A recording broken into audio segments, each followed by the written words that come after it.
Welcome to another episode of Tell Us More About That. Today we have actually two of my friends, and Jen just met them for the first time, so that was cool. Loryn, Powell, and Shawn Casey. They are one of the coolest married couples that I know, and maybe now they've made your list of cool They're married on couples. it. Yep. Yeah. So today's episode is about... The idea kind of evolved a lot, but Loryn has built this social media empire. She started as doing, at least when she started on her own, she started as doing it for kind of testing out and rating seltzers, which is a super random kind of niche market that she created for herself. And it is my niche market. It worked out perfect for Jen because that is definitely her market. But she started with doing that, and then it evolved into doing breathalyzer videos for getting to 0.08, and then it's just gone absolutely bonkers since, and they've built a whole brand around it. So she's got the Seltzers brand that her and Shawn created that we talk about a little bit, and then now they've started a podcast called Powell Hour, just a combination of their two names, and they're just great people, and it's really cool to see real, genuine, good human beings be that successful in promoting themselves. So it was a great conversation. Yeah, it's a little behind the scenes of what it's like to be a content creator and have your life kind of plastered on the internet. Yeah, and that's kind of where the idea came, is we're all on social media in some aspect for the most part, and just imagining what that must be like to be the one on the other end of that camera, the one making and producing the content, the stress that goes into coming up with creative ideas to constantly produce, put out there, the editing that goes into it. And I just learned this today, but Loryn does all of the editing herself, which is wild. And then dealing with the mental health side of things, of just self-esteem through all of the positive comments, but also all of the extremely negative comments that can come, even if it's a small percentage. Yeah. Impacts on your view of self, impacts on your relationship, impacts on your family, all those things. It was a really fun conversation, and enjoy our conversation with Loryn and Shawn. All right. Welcome to another episode of Tell Us More About That. Today we have two guests that are my friends, and Jen's just meeting them 10 minutes ago. For the first time. This episode is going to be on mental health impacts, considerations, kind of all aspects of dealing with being a social media influencer. And some of us, I think all of us at this point, probably know what that means. But I hope so. Yeah, so we have Loryn and Shawn. I will let them introduce themselves because they will do a much better job with that. But Loryn and Shawn, thanks for joining us. Thanks for having us. Happy to be here. I'm Loryn Powell. This is my man candy. Shawn. All of our man candy. I make internet videos and force my husband into them occasionally. Tony, it's funny you say that she'll be better at explaining what she does. Oh, I'm terrible. She stammers and stuff. I could see the panic when I said that. I was like, oh no. Yeah. When I do a podcast, my favorite thing, I'm a little disappointed, Tony. My favorite thing when I do podcast interviews is seeing what the hosts, how they describe my job. Because they do such a good job, and I'm like, can I steal that? Every time I'm like, I should have written that down, because I don't know how to describe what I do. My bio on Instagram just says Seltzers because I'm afraid of not being funny in my bio, so I just don't say anything. And inevitably, when she's trying to describe what she does, I just see people's minds start to think that she's on OnlyFans. Yeah. So I have to interject and be like, it's not OnlyFans. She's on Instagram and TikTok and stuff. It's not OnlyFans. Because I'll be like, I make internet videos. Why do I say that so oddly? Well, I don't know. I thought it was very funny the way you phrased that. I make videos for the internet. It's definitely a way that somebody that's been making videos for the internet for as long as you've been making them would say it. Like, internet videos is like, I film VHS videos of my family. But like, I think, the word influencer has a negative connotation to an extent. It's not as much now. But then also, like, when I make TikTok videos, I make them for so many different platforms. It's just easier to just say internet or social media videos, maybe. Yeah. So that's good. So you mentioned this, but you've kind of pulled Shawn now into this professional endeavor, and he's clearly a natural at it. And you guys have now created a whole couples brand around that idea, which has been a lot of fun to follow along and watch. But so we'll get into all that here in a little bit. So I will give a little bit of color to what you do then. I was going to say, I'm curious to hear how you would Jen's still like, well, what describe exactly is it? what she does. So Loryn makes Loryn makes online entertainment. That also sounds like clothed online entertainment. Oh no. She makes video shorts on various social media platforms, but all of them are centered around some type of comedy, whether it's couples comedy, and previous to that it was mostly like alcohol centric, but not you getting absolutely hammered, but you walking us through the journey of becoming drunk. And then yeah, that sounded very nice. It's very poetic. I like that. Yeah. Thank you. Yeah, so that's where at least I've been following you since for a number of years now. The specific types of videos that Loryn makes and kind of what you've turned into a whole brand is this whole Seltzers thing. So can you give us a little bit of context around what that is as we're drinking seltzers in your honor? Yeah, I was going to ask what you got. I saw that. What is it? Okay, so I ran to Target before this because we needed to get a few things, and I don't normally like Truly. I'm a mango White Claw. Oh, like, yeah. Ride or die. Yeah, she's You wish. And this was a limited edition red, white, and I was going to say, it looks like their Memorial Day. 4th of Yeah. July. but they have cotton candy now. yeah, it's delicious. So this is cotton candy flavored, Truly white or Oh, Truly yeah, that's seltzer. new. It's very good. Yeah, I got blue raz Yeah. and it's delicious. You like them? Truly has been through many iterations of their flavor, and there's less misses and more hits now than there used to be with them. That's how I feel. Okay. I always liked their mixed berry.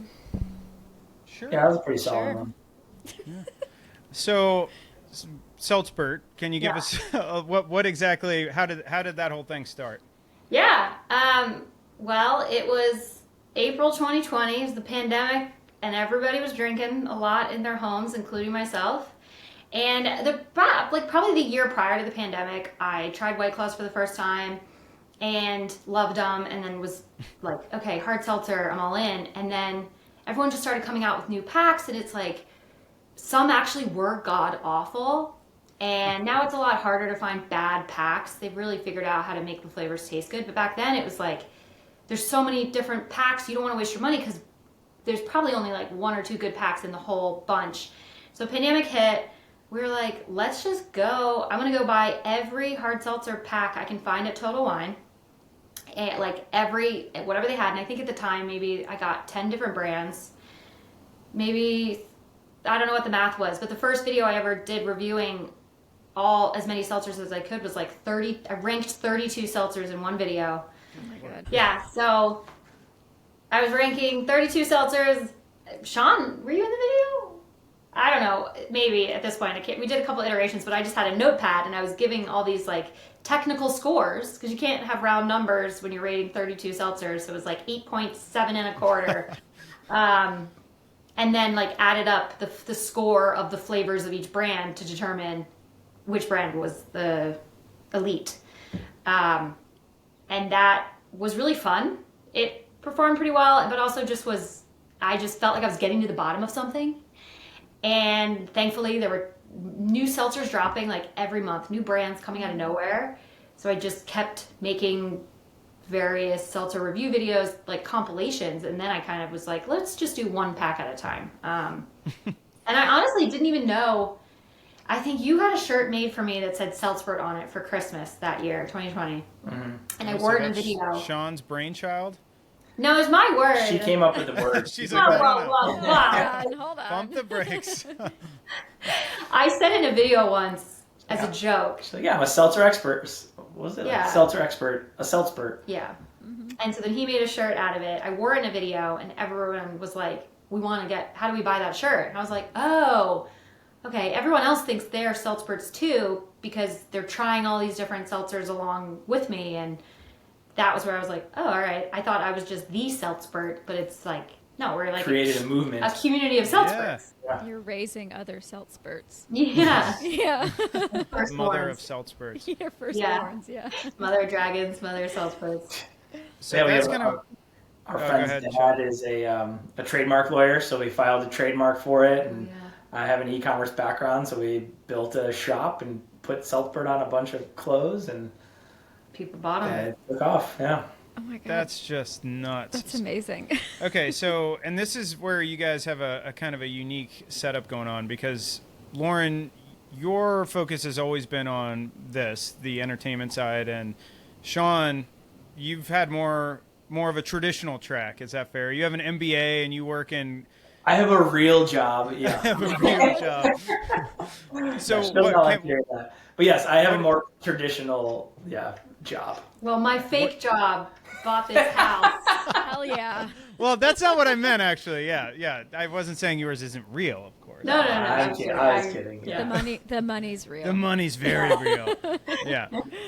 Okay, so Shawn, what you do this now, kind of as a part of the couple experience, but what do you do as your day job that doesn't pay for anything? Yeah, I'm in marketing. I work for a breathalyzer company called Backtrack, and that was actually sort of a really good partnership early on because Loryn was using the breathalyzers in the videos, and one of her first videos was how many White Claws to .08, and we have all these breathalyzers sitting around her house, and so she used it in that. That video. And it wasn't like Backtrack paid her or anything; she just used it. That's wild. Well, because we were trying to figure out how can I do a brand video for Backtrack. And it's like, if Backtrack was going to pay me to do a video, it would have to be very professionally done. I'd have to be more careful with what I say. Mm-hmm. You know what I mean? So we froze. We kind of got stuck on like, how do we make this video, when all I really wanted to do was drink White Claws and breathalyze. So then one day I was like, I'm Just let a girl live. Shawn was on a call. He was in his office, and I was like, screw it. I'm making this video. I don't have to run it by you because you're not paying me for it. It'll be great brand awareness for Backtrack. It generated a ton of sales and just I'm sure. people knowing about a personal breathalyzer, and it's like one of my most viral videos ever, and also the most lucrative video. Like, I didn't need Backtrack to pay me. Organically on Facebook, my ad revenue was really substantial from that video. So you work marketing for Backtrack, and that's kind of been your background. Were you ever involved in any of, did you ever have any aspirations to do the videos or the podcasting or anything else, or has that all just been kind of organic as Loryn's business has blown up? Yeah, I don't think I ever growing up thought that I would do that. I've always been. Pardon? I want to be an influencer, sitting in Detroit, not even knowing what the hell that means. Yeah. But Loryn, she told her mom when she was 16 years old, I'm leaving and moving to LA. 5, sorry. I was like, 5 years old. That's not too bad. I'm leaving. Well, her mom knew that she's moving to Los Angeles the first chance that she gets after college. She's going to be an actor, writer. That was never, ever on my radar, but I've always been a pretty, outgoing, boisterous person. I love dressing up. That was actually one of the things that we bonded over when we first met, is that we both had a huge costume trunk, and that we loved dressing up for Halloween and being in character. And so, without being on screen and being an influencer, I was sort of just, doing a little bit of that anyways, just having fun with my friends. And so it was, everyone's like, oh, I can't believe, he's such a good sport, she makes him do that. And it's more no, I really enjoyed doing it. So it was a very natural thing for me to sort of fall into. Being on camera is a little hard. She's so natural. She can memorize scripts. She can do all of this. Has a great acting background, great writing background. And I'm just sort of I don't know what to do on camera. What do I do with my hands? So still learning a lot about that. Well, you just take a shot of whiskey and then you're great. Yeah, basically, I have to drink to be comfortable on camera. She can just do it naturally. I think we have an episode, or we will, on alcohol dependency. So we'll send that to you. Great. Maybe that'll be helpful. Well, Anxiety. We drink in every casually, episode. Yes. in every episode. Usually we so- hide it though. We put it in like a glass, and it Yeah. looks. Well, maybe because with a Truly's koozie. not paying us for our 5 listeners Yeah. to. Right. Exactly.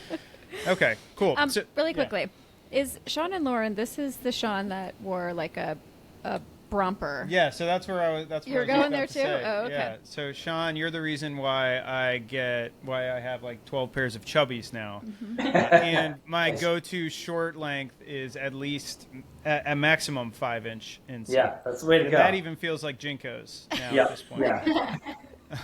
I haven't I'm made. You glad do I've have converted a. you. You haven't got me to the Speedo yet. That is kind of your thing. Chubbies are a gateway. Yeah, exactly. Gateway drug to Oh my Speedos. God. It's the gateway drug for I the don't think Speedo. I realized you were a Speedo guy. Oh yeah. He's a. If you he's search a big Speedo on guy. Giphy, it's I'm the number Oh, one. yeah, there is one. Yeah. That- Really? Yeah, that's fantastic. it's a guy on the beach with a Jito. It's a jean Speedo, Yep. and he's got his hands up, No. and he's going like that. He's gyrating. And that's you? Yeah. Yeah, that's Yeah. me. I mean, Yes, it is. you wore one at your wedding, right? Didn't you do the Yeah, whole? I Made all your friends. made all my groomsmen wear American flag Speedos underneath, and then I made them all take their pants off in photos. And so I had this epic photo of Loryn and all the groomsmen with Speedos and their pants off. Oh my God. That is memories. absolutely amazing. I just It's one of my updated my favorite phone. photos of all time. And I don't know where to find Giphy. We'll find it. So Yeah, I I have it want on my it. phone. Okay. Yeah. That's amazing. Okay, so that's great. So you both have two very different, at least on paper, two very different careers, but now they've blended. So can you talk a little bit about kind of how that evolution worked and how that's impacted you guys as a couple? Because it sounds like you're not only living together and raising. Congratulations on the new baby, by the way. New-ish now. How old is she? 6 months on Saturday. Okay, maybe that's not so new, but That's still, still very congratulations. new. It's new, Tony. It's Very it's still- new. she'll never get not new. It's her first 6 months of living. Yeah, she is. She's a half year old. Yeah. That's true. Okay, so it's very, very new still. Well, either way, congratulations. She's adorable. Welcome to the but- roast of Tony. Oh gosh. We should have done that instead. So how does that work, or has it not had? Has it had any impact, positive or negative, that were difficult really, on your relationship, kind of blending your work and personal lives? You know, so when the pandemic hit, so 2018, up until 2018, I had a very traditional job. I had a 9 to 5. I was making videos for a women's YouTube channel, and it was a huge operation. They're owned by another company. Like, they had huge budgets, and I did that Was for that like clever? 5 years. What's that? Was that clever? That was Clever. So I Okay. did that for like 5 years, and then the company that owned Clever went under, and we all got 300 people got laid off out of nowhere. And I was just kind of like, it was the end of 2018. So I was like, Shawn, we have this opportunity where I could just give me 2019. We can we can pay our bills and everything with your salary. And I'm just going to try to make videos on my own in 2019. Not necessarily to see if this could be lucrative for me. If I just dedicate all of my time, not as a side hustle, but trying to be a full-time creator, then we can reassess. If it doesn't work, I will go back I'll find another producer job, at the end of the year or whatever. And so 2019 that's when we were doing more scripted, relationship comedy. But we basically had a full year of both working from home. Shawn has worked from home since he's worked for Backtrack, so it's 2013, 12, yeah. 11 years. Yep, same here. And then in 2019, I'm working from home. So when the pandemic hit, a lot of people struggled working at home with their spouses or their partners or just being at home. And we had already been doing it for a year, so there was no transition in the pandemic. As unfortunate it was for a lot of people, it was really good for us and my workflow and my videos. And because I do everything myself, it is nice to have someone else to, Shawn is really good at he'll come through and just plug in my batteries and then charge things for me, and like little things that if I had a production team, they would do. Like if he comes in for a snack, you know, and I've left out a microphone, like he goes and he puts it where it belongs. And so you might have a different take, but I feel like it's been amazing, even though it's not your job. Like if you could full-time help me with videos, that would be one thing. But the fact that you can't, it's really nice to have you around and nearby to help, even if you're not in the videos. That's so it's worked out really well, both being in this, you know, the same house. But that's not the whole question you asked. I guess would be like, you know, there's a lot of people who do like family YouTube channels, right? It's a lot of people who do, their handle is Loryn and Shawn, right? For instance, I was like, I'm never gonna do that. But people do that. Never let me into her handle. I've tried so hard. I plug in the batteries and do everything I can do. She won't give me her handle. Ulterior motive. It's always just going to be Loryn. Yeah. We'll get to you, Shawn. Don't worry. There's a lot of like family channels that feel very, I don't know. I like we do the things that we do together, but I like that I can make my own stuff that's just Loryn. Yeah. And I don't know if we ever will just do like the Powell Casey, the Kapower YouTube channel. I'm not saying we wouldn't, but as we have like a baby and figuring out how much we want her to be a part of it, that's something we have to figure out. Yeah, and I think for me, because I still have a full-time job, unfortunately, I'm not going to be able to be fully devoted to this, so I just try and help in the ways that I can. But it is a great outlet for me creatively, because it's like, all right, I'm working 9 to 5, but I still have this like creative urge. So when I can help at night when we shoot videos or on the weekends or whatever, it is a really fun sort of creative outlet for me.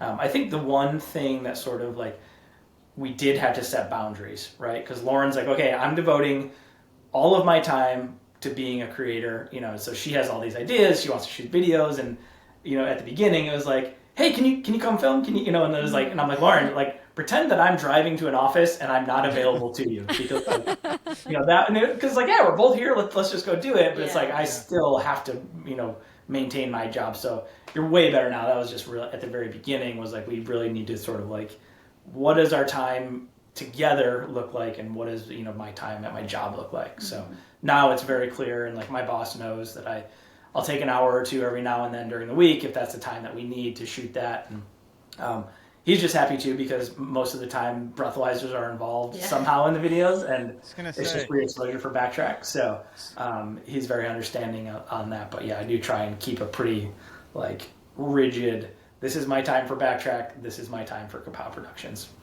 That's cool. It's so Loryn she's kind of indirectly paying your salary at Backtrack too, with the sales from her videos. You're right. You're completely right. So that's so funny. Your job is way more real than mine. Loryn, we have salaries too if you want to pay ours. Yeah. That's really what this video is. It was. I'm paying someone to watch my child right now so that I can be on this podcast. Oh, well, thank you for doing that. Yeah. I'll watch your child. I'll plug in your batteries. Take us in my heart. So what you guys just walked through is pretty much the exact same, I think, challenges that, and Loryn, you touched on this, that a lot of people had to figure out with COVID. A lot of people that had never worked from home, much less spent, you know, more than 4 hours with their significant other at any given time, except for the weekends. And now they're both working from home without their choice, and they had to kind of figure it out. So it's cool that you all were able to kind of learn the ins and outs of it when you had the choice to do it, which makes it a lot easier. I mean, I think COVID sort of, you know, they said it amplified things, and if things were good, then it amplified it in a good way, and if things were bad, then it amplified in the bad, you know, in a bad way. So I guess we were lucky that like we had a good, strong relationship prior to that, and being stuck together actually was awesome. You know, it was like, oh, I'm just with my best friend 24 hours a day now, and we're having fun. And it's acceptable to drink every day. That is true. It was almost required to drink every day. Yeah. We made it through. So it sounds, I mean, you both sound super creative, and I lack a lot of creativity, but how where does it come from for you? If at some point it's just like, I'm taking notes and I want to do this thing and I want to do this thing over here, but we gotta record it this time, but he's at work. Like, where does all of that creativity come from? I mean, inspired by things? Yeah, totally. Video inspiration is just what happens in my day, what goes, we'll have a conversation and I'm like, oh, that'd be a really funny video. So we'll like write it down. Or for products, inspiration comes from them just releasing new stuff for me to try. Mm-hmm. And then I come from like a creative background. I've always been into my major was screenwriting and film production. And so I don't script my review videos, but I come up with like puns, really bad puns ahead of time. They're so bad you'd be like, you premeditated on that pun? You decided on that and we went with it. Okay. Yeah. So that it's just everyday things. A lot of it is just like, hey, this is a funny conversation that happened between us, or this is a funny idea, or an argument that we had, but like at the end we're like laughing, like we're arguing about the stupidest stuff, and it's like, oh, that's actually a really funny video. And a lot of our ideas are, we want people to say, oh, this is me, or this is someone I know, or something like that, where it's like you want to be able to relate whatever topic that we're making, have people relate to, either love that or hate it, or come at from whatever emotion, just like invokes a strong emotion in them. Hopefully not hate. Not hate, but I can't deal with. But like just completely disagree with how do you load the dishwasher, right? Yeah. Right? It's like these sort of like divisive, things, not like. Are you Loryn or are you Shawn? Yeah, exactly. Yeah. Yeah, that's good. So the one question that I think I'm curious about this with pretty much whether it's a movie star or a social media influencer or whatever, an adult entertainer, we'll go with that as well. The personality difference between what they project, so what they advertise as who they are, and then who they actually are. And I know there's some that are very, very different when they're not being recorded versus when they are. So can you talk a little bit about maybe what that looks like for you, and how, especially with the branding that you were doing that was a lot of like alcohol centric, that must have been difficult, when you guys got pregnant and having to like try to adjust that brand, which you guys did a fantastic job doing. But just kind of the dichotomy between your brand and you as an individual. Well, it's funny, when I was the year we experimented, the like 2019 year where I was doing a lot more sketch comedy, I wasn't growing a following, even though I was usually playing an exaggerated version of myself, a scripted version of myself in relationship situations. But there wasn't like a strong following gained from that. And then in 2020, when I did How Many White Claws to 0.08, where it's just me being myself, having fun in the kitchen, and then I kept doing iterations of that, like I grew a following really quickly. And I feel like it suddenly became clear to me that like, oh, people are more interested in following personalities right now than they are necessarily like sketch characters. Mm-hmm. And that was kind of refreshing. It was like kind of nice to be like, oh, okay, this is me. I'm not playing a character. I'm not scripting myself to be perfect, to have the perfect line, to look, it's just, but granted, I do edit quite a bit of my drinking videos to give this illusion that I'm a good time. It's not an illusion. If you film yourself drinking for 2 straight hours, you're gonna be annoyed. Yeah, so it's like, you need to distill that down into 3 minutes. So I cut out. That's the only. People are like, man, you're so fun when you drink. When I drink, I'm so annoying, and I'm like, well, that's because I edited those parts out where I was so annoying. I didn't want to listen to myself in the editing bay. So as far as editing is an amazing tool when everything is unscripted and I'm relying on my personality to drive my business. Being able to make sure if I said something that I maybe didn't mean to say, or I sound too drunk, I never want to come across as sloppy or too drunk or annoying. It's funny, for something so edgy, like drinking is kind of like an edgy topic. I try to make it as clean as possible. Like, I rarely do sexual innuendos. I rarely swear. If I swear like a big swear word, I cut it or bleep it. It's like friendly drinking content. Drinking for all ages, yeah. Because it is such an edgy thing that I don't want everything else I'm doing to make it, to exacerbate that edginess, you know? So if I'm just like this wholesome character having a good time, being really safe, it I think makes it more appetizing. Like, it's not like a sloppy drunk girl. I know the videos are edgy, so I need to be clean.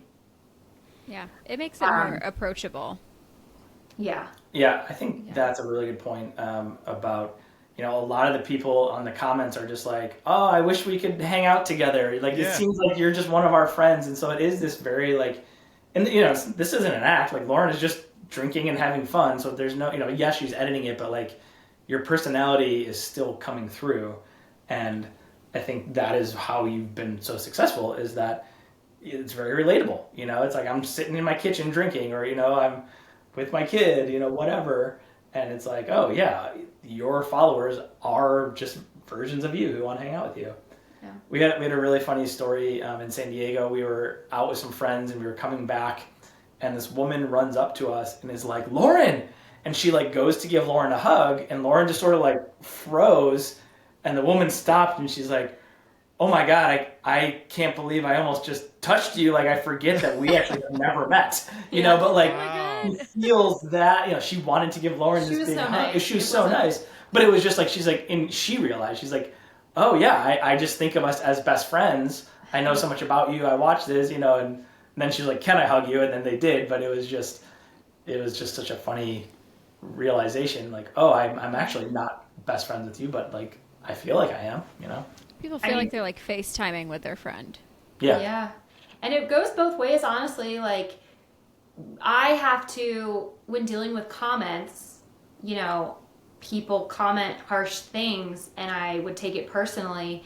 And I have to remember, I would take it personally as if this was a friend saying this to me. And I'd have to remember, like, oh, these aren't necessarily my peers. This person who's having this negative take on what I've done is not necessarily someone that I would ever surround myself with in real life. So does their opinion matter?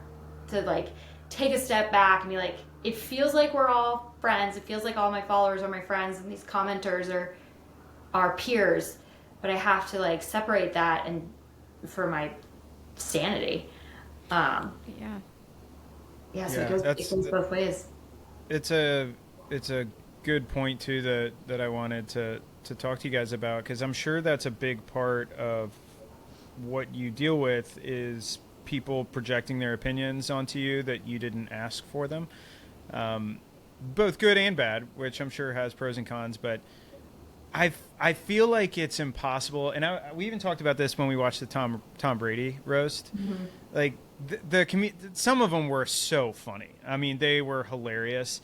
But even as I'm listening to it, I'm like, there's no way, even as a comedian, as they're getting roasted, like tiny little dings, like they've got to hurt. They've got to be thinking about it before they fall asleep and be like, does she actually think I'm the ugliest human that's ever lived? Like that's gotta sting a little bit. So how do you keep up with the comments so you know what the people who follow you are enjoying and not, and adjusting your material without internalizing, you know, so much of the negativity? It's really hard. In the beginning, and I say beginning like pandemic era, where every video I made was basically going viral. For the most part, I was just doing what I wanted to do. I didn't have any feedback, like, other than views, right? I could just be like, all right, this performed really well. I'm going to do another one. It was White Claws to 0.08. Let's try it with Fireball. Oh, they like the seltzer reviews? Great. Let's do another seltzer review.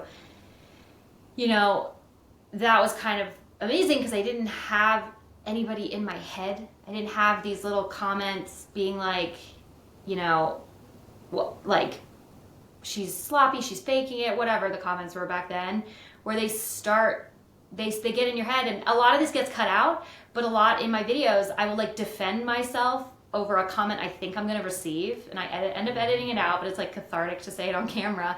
But I like projecting what I already know someone's going to complain about. And it's paralyzing. Like, it's stifling to feel like I am responsible for pleasing everyone and everyone's palates. And, you know, it sucks. Like, I wish I could go back to 4 years ago when I wasn't thinking about what the negative comments might be and just doing what was really fun. And it's hard, you know, I always have to point out, like, hey, you got 10,000 comments and 9,999 of them are positive, and one person says something nasty, and that's the one you focus on, and that's the one that you're changing your next video for. Yeah. And it's like, you're forgetting that, you know, and you know, you're really lucky too, like you said this a lot, like most of her followers are overwhelmingly supportive. You know, we see other creators who, like, it's 50-50, you know, and with her it's probably following them. Yeah, with her it's like 90-10, 95-5, you know. I really only get negative comments if stuff goes viral and it reaches a corner of the internet that it wasn't intended to reach for the most part. Mm-hmm. So I'm pretty lucky that my actual followers just have nice things to say. But it's hard to, like, there be a point where I will just scroll past comments telling me I'm amazing, looking for somebody shitting on me, like seeking it out. It's like, what is wrong with me? Why am I looking for these negative comments? Yeah, that was a lesson to learn. It's like, stop when the video goes viral, stop reading the comments. Did you stop? Yeah, for the most part. Yeah. I actually turned off the comments recently on a video that just kept getting comments. I was like, the video performed. I don't care. Turn comments off. It was a video of him throwing Quinn in the air. Somebody reported it for child abuse. It got taken down. My God. I got it reviewed. It got reinstated. But I hated seeing these comments about that. So I just... That is a good testament to Shawn's core strength, though. I've never posted anything that has received hate on the internet. I can only imagine how it would impact me. But I've seen it, right? You're scrolling through other people's videos or other people's posts, and you see just strangers on the internet saying nasty shit. Like, what is going on in this person's world where they thought they wrote it, they reviewed it, they hit send, and like they stand by it to another stranger on the... It blows my mind. Like, these are unhealthy people. Yeah. Like, on purpose trying to hurt other people. Yeah. The humanity of it gets to me some days, where I'm just like, when I have never thought to go into a video and one that I dislike and comment something that I know the person's going to see. I've never thought to do. I keep scrolling, or I unfollow. Like, the people who feel the need to take me down a peg or comment, I'm just like, it makes me so sad for, like, the humanity of what must be so bad in their lives that they need this interaction, or they need to take someone down a peg to feel better about themselves. Or even just get attention. I remember that one woman, she said something nasty, and like, you commented back, and she's like, oh my God, I'm such a huge fan. I can't believe you commented. And it's like, you're such a huge fan. Then why did you say that nasty thing? You know, like, it's and she was like, well, you never reply to my nice comments. It's not about you, lady. That's why. Gosh. It is kind of an ironic reality, though, too, of it encourages the negativity, because those are the ones that people do seek out. They are the ones that stand. If you have 9,900 comments that are all saying the same positive thing, and then you got 100 that are not so good, those are going to draw your attention quicker, and unfortunately probably reinforce those people to keep doing that. But I don't know. You got to be a very brave, solid person to be in your position and like continue to post and put yourself out there like that. Like, I don't think people consider what it takes to do what you're doing, and then they just like scroll through and throw out some like hate shit and move on with their day, and they feel a tinge better about maybe what they've said. But it's a wild thing to consider what people will say on the internet. They don't understand that it is actually connected to another person. Yeah, I think we'll see people like, she'll post something on Facebook and people will be talking about her as if she's not the person who posted it. Yeah. They're just having this like conversation about some abstract painting on the wall, but it's like, no, the person who made the content. It's her page. They think it's like 3 steps removed and she'll never see it, or Which crazy. That's also a reality too. Like without knowing anything about how it works, how the social media influencer community actually works, it does seem like a celebrity that's kind of out of touch. It's not like me. So they must have a team of people that's doing all of this. It's actually pretty nuts to me that you do all the editing and you're doing all, like, you guys built your brand. It's the two of you guys together. There's not like a crew of people doing all of this. Yeah. But I think people assume that it is removed. They see you as maybe more of an actress than a person that's creating entertainment for another person. Yeah. I think it's partly that, and it's partly they want to get my attention. They want to, what is it, like water seeks its own level. Like happy people don't comment mean things. Yeah. Like hurt people, right? So I don't engage for the most part. I will every now and then reply if it's just something it's absolutely just ludicrous, and I know if I reply, my followers will like jump on. Swarm. Yes. Yeah. I think something that you started doing, which is pretty funny, is like she'll just screenshot the comment and post it on her story. Those are hilarious. And just like it's probably for the most part, I blur out usernames. Yeah, but it's like cathartic for you to be like, hey, look at this a-hole. And everyone's like, yeah, that guy's an a-hole. And it's like, okay, I feel better. I got the agreement from everyone that... That's probably not healthy that I do that either. No, that's fantastic. It seems healthy.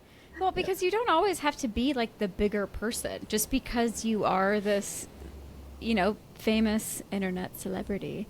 Like, just because, like, people don't get to say shit to you just because they think you're two steps removed. Like, even if you were this beautiful painting on the wall, like, people can still keep their opinions to themselves. Mm-hmm. Yeah, I think that's something that's always been a little confusing to us is, if I see a video that's not interesting to me, I just scroll past it. I don't need to stop the video and say this is stupid. Like, we always joke, like, you're actually telling the algorithm that you want more content like that. Like, the longer you spend on that video by commenting on it, doing all those things, you're sending the exact opposite signal to the algorithm, and you're just going to see more of that content. Like, I don't understand why people don't get understand that. Yeah. So, go ahead. Sorry. No, those people just need a diary. Get your feelings out. Yeah, therapy. Go to therapy. Yeah. Move along. Someone did tell us that it actually is like the generation who's grown up on algorithms, that they're so used to seeing everything that's fine-tuned for them that once they don't see something that's fine-tuned for them, it makes them angry and they feel like they need to tell it. Where like older generations, like we haven't had that our whole lives. And so like we're just used to watching TV and we see every commercial, whether it's fine-tuned to us or not. And so there is sort of a generational piece to it as well, where like you're just used to being served anything. Perfectly curated. Perfectly curated feed. Yeah, man. That's insightful, That's really interesting too, because that's not unique to, the internet algorithms too. It's I feel like, and I'm not trying to generalize a whole generation here, but the idea of people just not being comfortable with being around people that don't have the exact same opinions as them. Mm-hmm. And it's just creating like instant confrontation where we have kind of a tolerance for it because we grew up with that, and there's an expectation that not everybody's going to be like you, and that's actually a good thing. But it's interesting to kind of see it play out in that venue too. Mm-hmm. So with the negative comments, and then I think it's also probably something to consider with like the positive comments, just from being a secure human being and having so much attention. Is it what is that like just for your confidence up and down? Yeah, right. Yeah. Like when I could do breathalyzer videos, there'll be a week go by and maybe one of the videos that I didn't perform, and I'll be like, you know what? I just want to do a breathalyzer video. Like, I know it'll get views and I know I'll get comments and I just need an upper. I need my fix. You know what I mean? Like when videos don't perform well, I am down. I am like not depressed, but I am like, I didn't get my little dopamine hit that week from views, from comments. Like it negatively, when videos don't perform, but it also is, it's like, it's a whole slew of things. It's like, wow, I just spent a whole day editing a video that didn't perform. What a waste of my time. Right. So like, that's part of it. And the other part is like, yeah, I didn't get to read all the comments about how amazing I am or how funny I am. And now I'm just like, okay, that bombed. What do I do now? How do I get out of this? From there's like, negative comments, those hit me. Positive comments, that can't be good. You know, like reading great things about yourself all the time is what happens when that stops. Yeah. Mm-hmm. I think the other piece, like there's a real monetary piece to it too, right? Like this is your career now. And if you have a month where none of your videos make any money, it's like, oh, is this done? Can I still do this? So there is like real life implications of videos not doing well and wanting to, more than just get views and likes. It's like that translates into the money that you make. Mm-hmm. Yeah.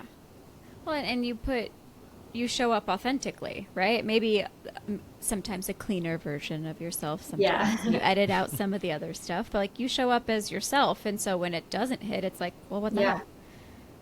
Do they not like me? I mean, it's a direct, So, Shawn, since you're kind of supporting her career as a partner and just being there and cheering her on as she's doing this, when Loryn has a job like this and it's not a 9 to 5, like it's not a normal thing, you don't know necessarily what you're going to expect, what's going to happen, what's going to be said to you, how you're going to be feeling at the end of the day, because so many different things and variables could happen. What is that like for you from a support role of helping her stay steady and neutral? Because I bet there are some major highs and lows with that. Yeah, I think there's a lot of times where just like, metaphorically talking her off the cliff a little bit and just trying to be like, hey, yes, this is one bad comment, but let's look at a bunch of good comments. Or, like, hey, this guy is not your friend.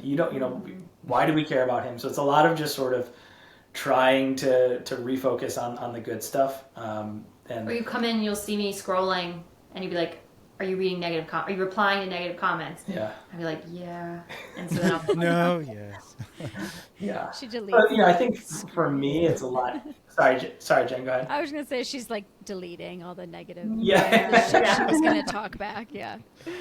Yeah, I think for me it's a lot easier because I show up, I'm on camera for 5 or 10 minutes. She tells me, what's going to happen. And sometimes. Then but like, I'm not putting my heart and soul into every video like she is. It's like she's doing so much work all the time. So when she does get negative feedback, it's really hard. Where they're just like, oh, he's an idiot. He can't do that. I'm like, okay, fine, whatever. So I'm not as like emotionally invested.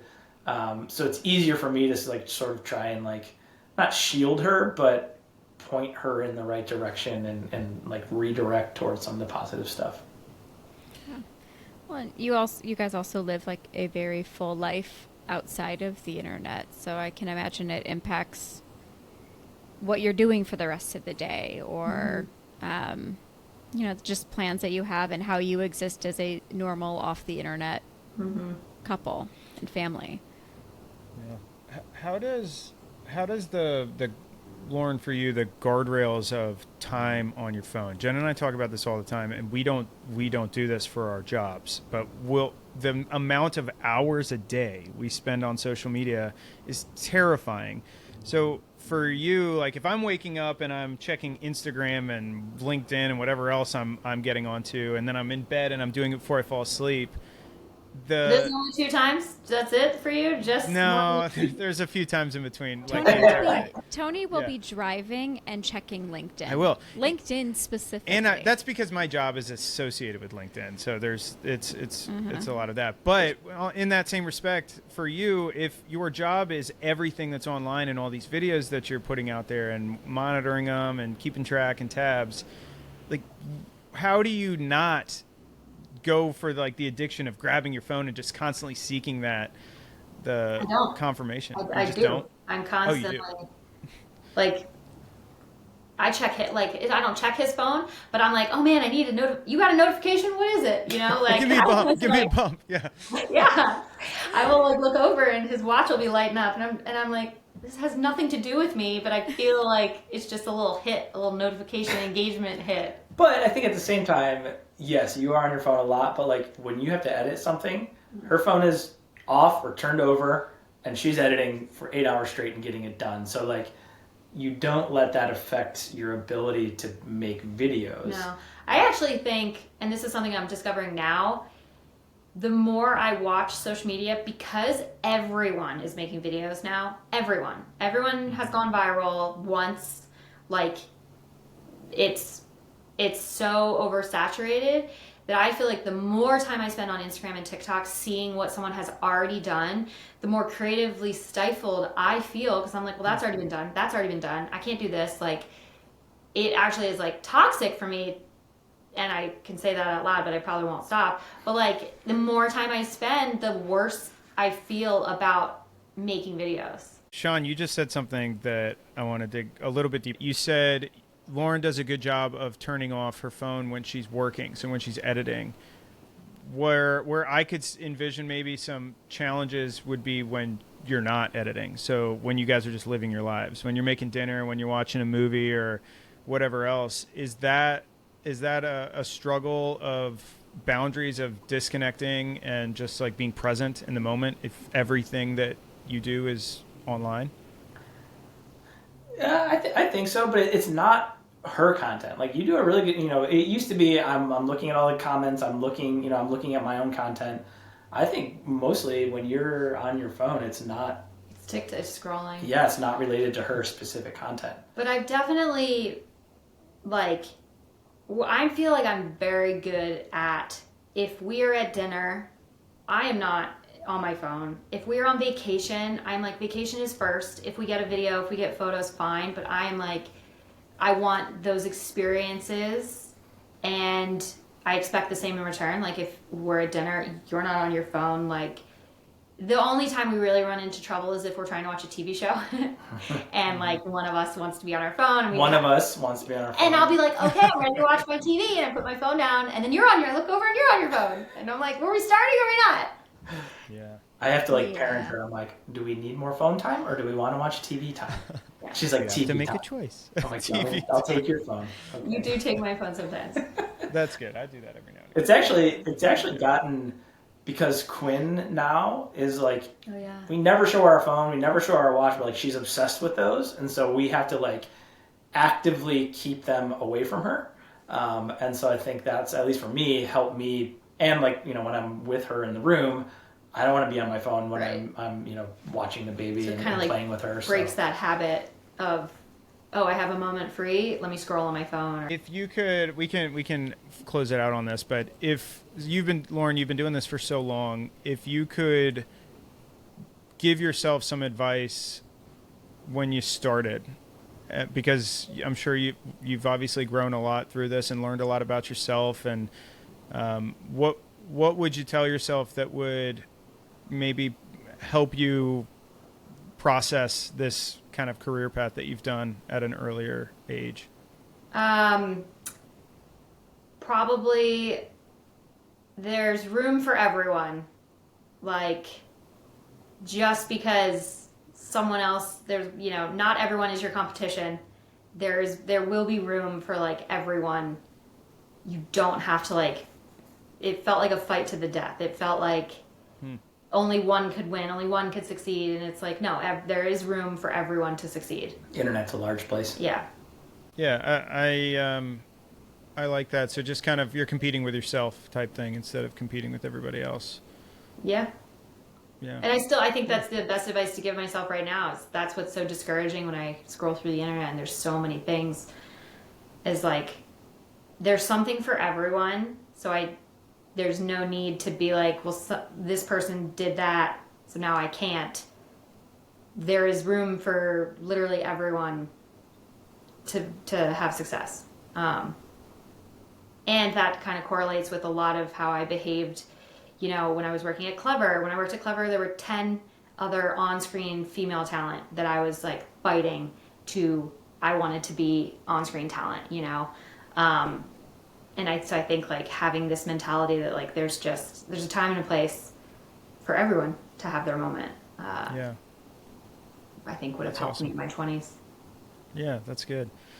All right, last question. Do you guys all hang out, like all the influencers? Do you guys all know each other? Because you see videos and pictures of everyone at these parties. What is that? Is there some like back connection, dark web where... I think a lot of influencers get invited to the same events. And so, especially if you're in the same vertical. So like I follow plenty of drink related influencers and a lot of times they follow me back. And so when you finally meet that person that you're both engaging with their content or something, you see them at an event, I think it's just like the worlds collide. A lot of beauty influencers, whatever, they're all getting invited to the makeup influencer events. Like, I think I don't necessarily know that they're hanging out outside of those events though. Okay. You know what I mean? And I think it's more prevalent in LA. If you're in LA, you're definitely meeting more people. San Diego, it's a little bit smaller market. So, yeah. But I mean, like, I think there is something to be said about Loryn is at a point where she sees another influencer in San Diego. There's this girl named What Erica Craves, and she does food and drinks and just what to do in San Diego.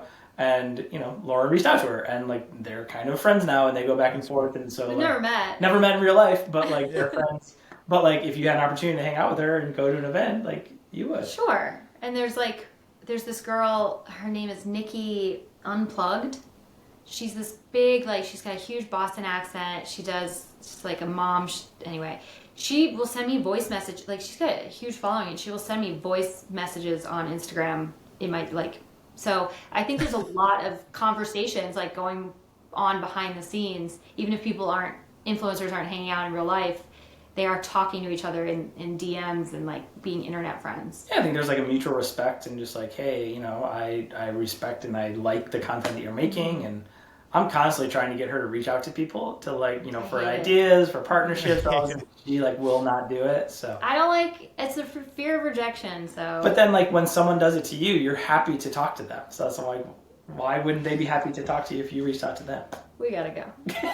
Yeah, time to go. That what you just said is a good way to end it, actually, and that's why I'm sure it's a big part of why you've been so successful is you saying it's fear of rejection, like you having genuine humility in the way that you just carry yourself, and you don't have any expectation of you deserve this stuff because you're that talented and good. You're just showing up and hoping people enjoy what you're putting out there, and it's genuine and it's working. It could go away.